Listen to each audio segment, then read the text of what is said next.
कल जो है फिलहाल के लिए कल तुम लोगों को मैंने 2 पॉइंट्स के बीच में डिस्टेंस निकालना सिखाया। उन दोनों पॉइंट्स के बीच में डिस्टेंस को कैसे निकाला जाता है, ठीक है। इवन फॉर्मूला नहीं, ये फॉर्मूला जो है डिराइव कैसे होता है, कैसे ये फॉर्मूला तक हम लोग पहुंचे हैं, हमने इस बारे में डिस्कस किया था, ठीक है। बात समझ में आ रहा है ना। इस फॉर्मूले तक ये जो रूट के अंदर में x2 माइनस x1 का square plus y2 minus y1 का स्क्वायर है, यहाँ तक हम लोग पहुंचे कैसे हैं, इस चीज के बारे में हमने कल डिस्कस किया था। उसके लिए प्रॉपर डायग्राम बना हुआ है। ये कुछ और नहीं है बल्कि क्या है, पाइथागोरस थ्योरम है, ठीक है। और पाइथागोरस थ्योरम हमेशा कहाँ पे अप्लाई होता है, राइट एंगल ट्रायंगल में। भाई कहीं पे भी राइट एंगल ट्रायंगल दिख रहा है, उसमें से 2 साइड गिवन है, तीसरा नहीं पता, पाइथागोरस थ्योरम लगा देंगे। क्या कहता है पाइथागोरस थ्योरम, हाइपोटेनियस का स्क्वायर हमेशा इक्वल होता है बाकी 2 साइड के स्क्वायर के सम के, ठीक है। ये हमारा जो है ये पाइथागोरस थ्योरम कहता है। तो इसके बारे में हमने सीख लिया। हमने ये भी सीखा इसमें, इस फॉर्मूले में, कि यहाँ पे अगर हम x2 माइनस x1 के जगह पे x1 माइनस x2 कर दे तो फॉर्मूले पे कोई फर्क नहीं पड़ता। पड़ता है क्या, कोई असर नहीं होता है फॉर्मूले पे। फॉर्मूला हमारा एज इट इज अप्लाई होता है ना। मतलब जो फाइनल आंसर आता है वो सेम आता है। इसका रीजन बताया था, क्या बताया था, किसी भी नंबर का स्क्वायर जो होता है वो हमेशा पॉजिटिव होता है, चाहे वो नंबर नेगेटिव हो चाहे वो नंबर पॉजिटिव हो।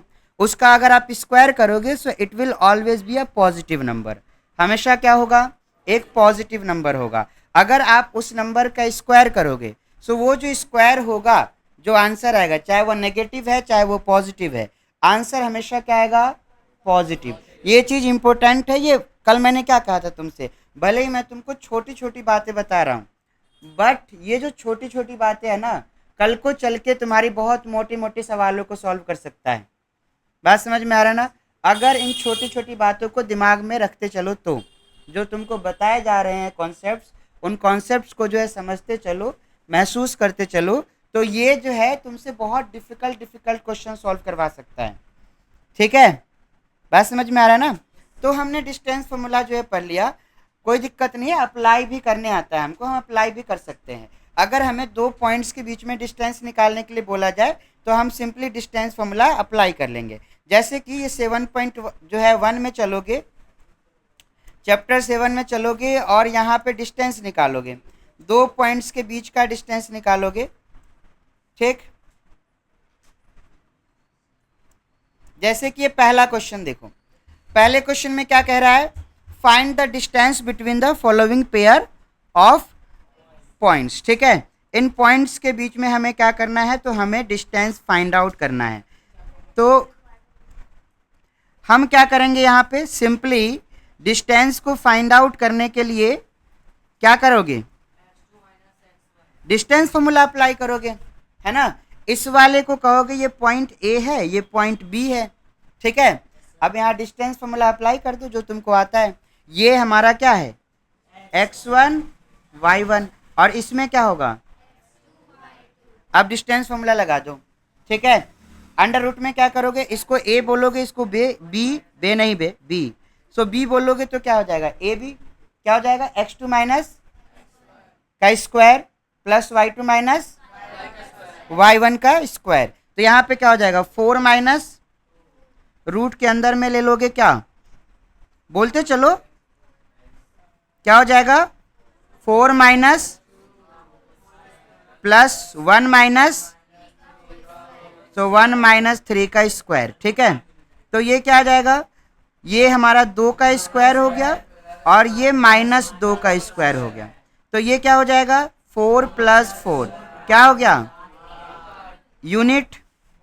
अब देखो जो रूट 8 है, ये जो रूट 8 है, सुन लो, ये जो रूट 8 है इसको हम क्या लिख सकते हैं, 2√2, क्योंकि रूट 8 को हम लिख सकते हैं ना 2 मल्टीप्लाई 2, है ना। और ये 2 का पेयर बन रहा है, जिसका पेयर बनता है उसे रूट से क्या करते हैं, तो यहाँ पे 2√2 यूनिट आ जाएगा, ठीक है। तो पहले वाले का जो है 2 पॉइंट्स के बीच का डिस्टेंस निकालना इज वेरी इजी। अगर हमें डिस्टेंस निकालना है तो हम क्या करेंगे, डिस्टेंस फॉर्मूला अप्लाई कर देंगे। इन दोनों पॉइंट्स के बीच का भी डिस्टेंस निकालना है, डिस्टेंस फॉर्मूला अप्लाई कर देंगे। यहाँ पे भी इन दोनों के बीच का डिस्टेंस निकालना है। बताओ तो क्या हो सकता है? इसको x1 y1 x2 y2। अब डिस्टेंस निकालना है, ठीक है, यानी कि d निकालना है। d निकालने के लिए हम क्या करेंगे? x2 माइनस x1 या फिर x1 माइनस x2, एक ही बात है ना। मैं काम करता हूँ x1 माइनस x2 कर देता हूँ, दोनों कर सकते हैं। तो a माइनस माइनस ए का square plus b minus minus b का स्क्वायर रूट के अंदर में। तो ये क्या हो जाएगा? ये हो गया तुम्हारा 2a का स्क्वायर और ये हो गया तुम्हारा, तो क्या हो जाएगा? अंडर रूट में 4a square plus 4b square. अच्छा, दोनों में 4 आ रहा है ना, तो 4 को क्या करोगे? कॉमन निकालोगे। तो यहाँ क्या बच गया?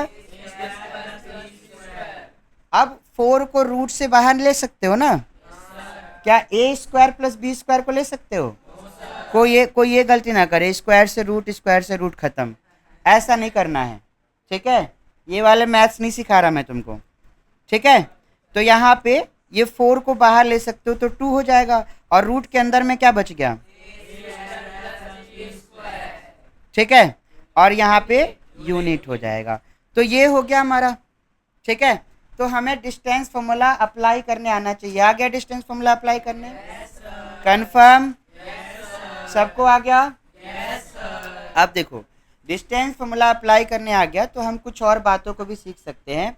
That is also a concept, ठीक है, वो भी कॉन्सेप्ट ही है, ठीक है, उसको हम लोग सीख सकते हैं। जैसे कि तुम लोगों को मैंने डिस्टेंस निकालना सिखाया, ठीक, 2 पॉइंट्स के बीच में डिस्टेंस निकालना सिखाया। अब जैसे कि मान लो ये हमारे पास ये y एक्सिस और ये हमारे पास x एक्सिस, ठीक है। अब वो वाला केस याद है जो पैरेलल मैंने बताया था, x एक्सिस के पैरेलल या फिर y एक्सिस के पैरेलल, ठीक है। तो अगर मैं एक लाइन लेता हूँ, x एक्सिस के पैरेलल होगा तो इसमें y एक्सिस के पैरेलल में क्या होता है? x सेम होता है।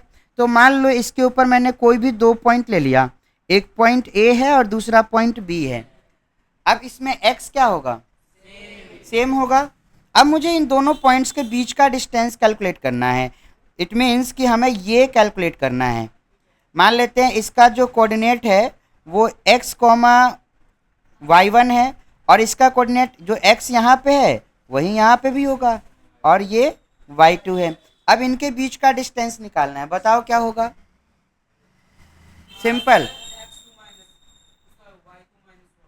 सिंपली जब इस तरीके का हो जिसमें x सेम हो, है ना, इसको तुरंत यूज कर सकते हो।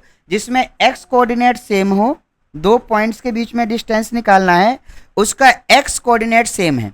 तो अगर x कोऑर्डिनेट सेम है और फिर डिस्टेंस निकालना है तो हम सिंपली क्या करेंगे? डिस्टेंस निकालने के लिए y2 माइनस y1 कर देंगे और इसका मोड लगा देंगे। मोड क्यों लगा रहे हैं? Distance can never be negative, और यहाँ माइनस करने पे नेगेटिव आ सकता है। हमें उस नेगेटिव का क्या करना है? हटाना है, पॉजिटिव रखना है, तो उसके लिए हम मोड लगाएंगे। तो ये फॉर्मूला कब यूज करोगे? जब x क्या होगा? सेम होगा। x 0 भी हो सकता है, तो भी हम ये सीधे डिस्टेंस निकालने के लिए क्या करेंगे? y2 माइनस y1 कर देंगे, ठीक है, दोनों में। अब दूसरा वाला क्या? अगर y एक्सिस के पैरेलल होता है, बताओ, x एक्सिस के पैरेलल होता है तो x एक्सिस के पैरेलल वाले केस में ये x है, ये y है। अगर ये हमारे पास एक पॉइंट है, ठीक है, पॉइंट A और ये पॉइंट B है, इसको ज्वाइन करोगे तो ये जो लाइन आएगा, ये देख रहे हो ना कि ये किसके पैरेलल है? इसमें तुमको क्या कॉमन मिलेगा? तो ये इसका कोऑर्डिनेट x1, y है और x2, अब इनके बीच का अगर डिस्टेंस निकालना है, क्या करना है? हाँ, इनके बीच का डिस्टेंस निकालना है। तो यहाँ पे डिस्टेंस क्या हो जाएगा? हाँ, यहाँ डिस्टेंस निकालने के लिए मोड x2 माइनस x1। तो इसको याद रखना है, ठीक है, इसको तुमको याद रखना है, दोनों फॉर्मूला जो मैंने अभी बताया है, ठीक। कब कब क्या होगा? तो जब हमारा लाइन जो होगा, जब हम दो पॉइंट्स मान लो दे रखे हैं, उन दोनों पॉइंट्स के बीच का डिस्टेंस निकालना है। तुमने दोनों पॉइंट्स को ऑब्जर्व किया, आंख बंद करके डिस्टेंस फॉर्मूला नहीं लगाना है, उसको ऑब्जर्व करना है। तुमने दोनों पॉइंट्स को ऑब्जर्व किया, पता चला दोनों में एक्स क्या है, सेम है, तो डिस्टेंस निकालने के लिए सीधे कहो कि मॉडुलस y2 माइनस y1, और फिर दोनों पॉइंट्स के बीच में डिस्टेंस निकालना है। दोनों को ऑब्जर्व किया, पता चला कि दोनों में y क्या है, सेम है, तो डिस्टेंस निकालने के लिए क्या करो, x2 माइनस x1। क्या करेंगे, कब करेंगे, जब y सेम होगा। क्या होगा, y सेम होने का मतलब क्या है, जो इन दोनों पॉइंट्स को ज्वाइन करोगे तो जो लाइन सेगमेंट आएगा वो किसके पैरेलल होगा, x एक्सिस के पैरेलल होगा। y सेम होने का मतलब इनको ज्वाइन करने पे जो लाइन सेगमेंट आएगा that will be parallel to x axis. और अगर x सेम है तो इसका क्या मतलब, इनको ज्वाइन करेंगे तो जो लाइन सेगमेंट आएगा that will be parallel to y axis. बात समझ में आ रहा है। तो ये जो है डिस्टेंस निकालने का एक और जो है तरीका होता है, इस तरीके से हम लोग डिस्टेंस को निकाल सकते हैं। एक तो डिस्टेंस फॉर्मूला है, डिस्टेंस फॉर्मूला यूनिवर्सल है, मतलब जहाँ कहीं भी दो पॉइंट्स के बीच में डिस्टेंस निकालना होगा वो हम यूज़ कर सकते हैं, और उसी से ये सब फॉर्मूले भी आए हैं। ठीक है, तो शॉर्टकट में हमारे पास कॉन्सेप्ट सामने दिख रहा है तो हम शॉर्टकट में निकालेंगे ना, हम क्यों जाएंगे डिस्टेंस फॉर्मूला यूज़ करने के लिए। बात समझ में आ रहा है, तो इसलिए हम लोग ये काम करते हैं। तो ये हो गया, समझ में आया इतनी बात, कंफर्म। चलो आगे बढ़ जाते हैं। अब जो है यहाँ पे कुछ और क्वेश्चंस को सॉल्व करते हैं हम लोग, कुछ एग्जाम्पल को सॉल्व करें पहले। ठीक है, जैसे कि अब जो है तुम पहला क्वेश्चन देखोगे, पहला एग्जाम्पल देखोगे। ठीक है, तो पहला एग्जाम्पल देखो क्या है। डिस्टेंस फॉर्मूला पे तरह तरह के प्रॉब्लम आते हैं, बताता हूँ कैसे आते हैं। पहला एग्जाम्पल देखो क्या लिखा हुआ है, do the points form a triangle. 3 points दे दिया और आपसे बोला गया है कि क्या ये तीनों पॉइंट्स जो है मिल करके ये ट्रायंगल फॉर्म कर सकते हैं। अगर इन तीनों पॉइंट्स को ज्वाइन कर दे, एक पॉइंट यहाँ, दूसरा यहाँ, तीसरा यहाँ, तीनों को ज्वाइन करे तो क्या ट्रायंगल फॉर्म करेगा। कैसे पता लगाओगे, कैसे पता लगाओगे, देखो ट्रायंगल का जो साइड होता है ना उसमें भी एक प्रॉपर्टी होता है, हमें उस प्रॉपर्टी को पता करना है। प्रॉपर्टी को अगर मालूम है वो प्रॉपर्टी तो हो जाएगा। तो फॉर्म करता है कि नहीं करता है, एक तो ये बताना है। फिर कह रहा है इफ सो, अगर करता है, name the types of triangle form, कौन सा ट्रायंगल जो है बना है वो बताना है। ठीक है, एक चीज़ याद रखना, अगर हमारे पास ये ट्रायंगल है, ठीक है, अगर हमारे पास क्या है, ट्रायंगल है, ठीक है, तो एक चीज़ याद रखना, इस ट्रायंगल में किसी भी दो साइड का सम तीसरे वाले से हमेशा ज़्यादा होगा। किसी भी दो साइड को प्लस करेंगे ना तो वो हमेशा तीसरे वाले से क्या आएगा, ज़्यादा आएगा। कोई भी दो साइड प्लस किया वो तीसरे वाले से कम हो ही नहीं सकता। अगर तीसरे वाले से कम हो गया दैट मीन्स वो ट्रायंगल का साइड ही नहीं है। बात समझ में आ रहा है। तो हम क्या करेंगे, सबसे पहले ये 3 पॉइंट्स गिवन है, मान लेते हैं ये पॉइंट्स हमारा यहाँ पे 3,2 है, ये वाला पॉइंट क्या है और ये वाला पॉइंट क्या है। अब हम क्या करेंगे, ये डिस्टेंस निकालेंगे, ए बी निकालेंगे, बी सी निकालेंगे और सी डी निकालेंगे। क्या निकालेंगे, सी ए निकालेंगे। तो चलो सबसे पहले मैं डिस्टेंस 1 ए बी निकालता हूँ।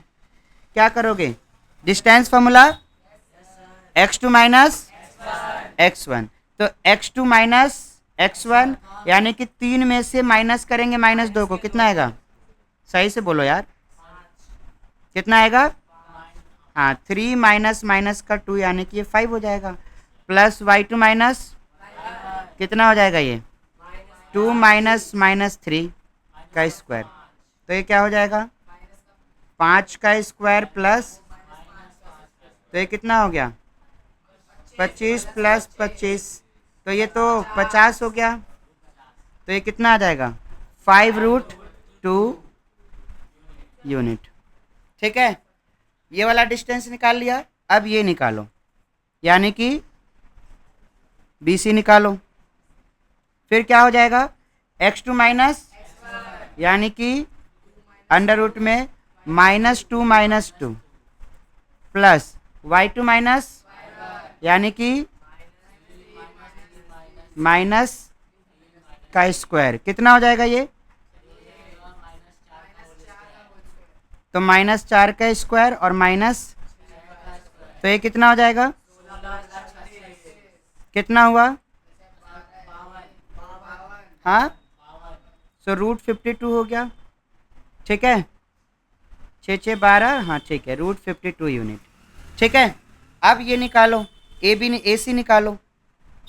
AC निकालोगे तो कितना आएगा?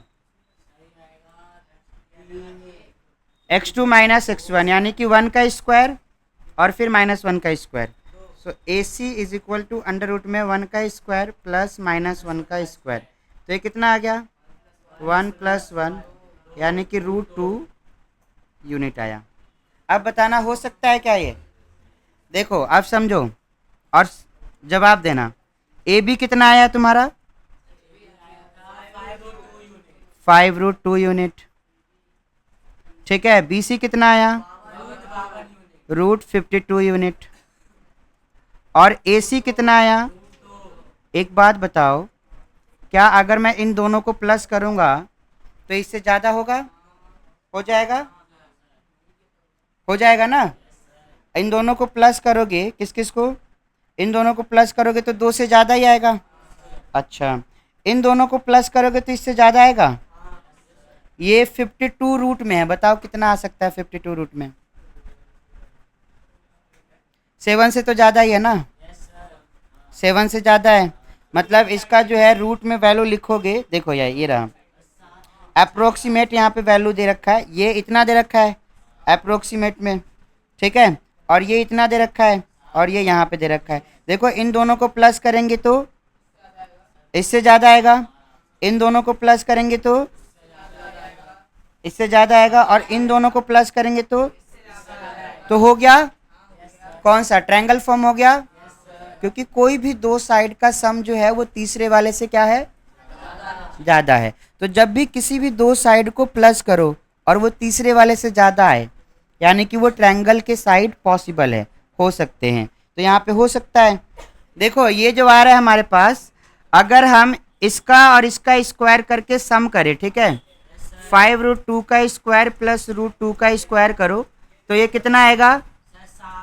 और ये √52 का स्क्वायर करो तो इधर करना कितना आता है? ये कितना आएगा? 25 × 2 50 आएगा, और ये कितना आएगा? 2 आ जाएगा। तो ये 50 और प्लस 2 तो ये 52 हो गया, और इसका स्क्वायर भी क्या आएगा? तो देख रहे हो ना, ये राइट एंगल ट्रायंगल वाले कंडीशन को फुलफिल कर रहा है। ठीक है, तो यानी कि ये राइट एंगल ट्रायंगल है भाई, ये जो साइड है ये बनाएगा राइट एंगल ट्रायंगल को। ठीक है।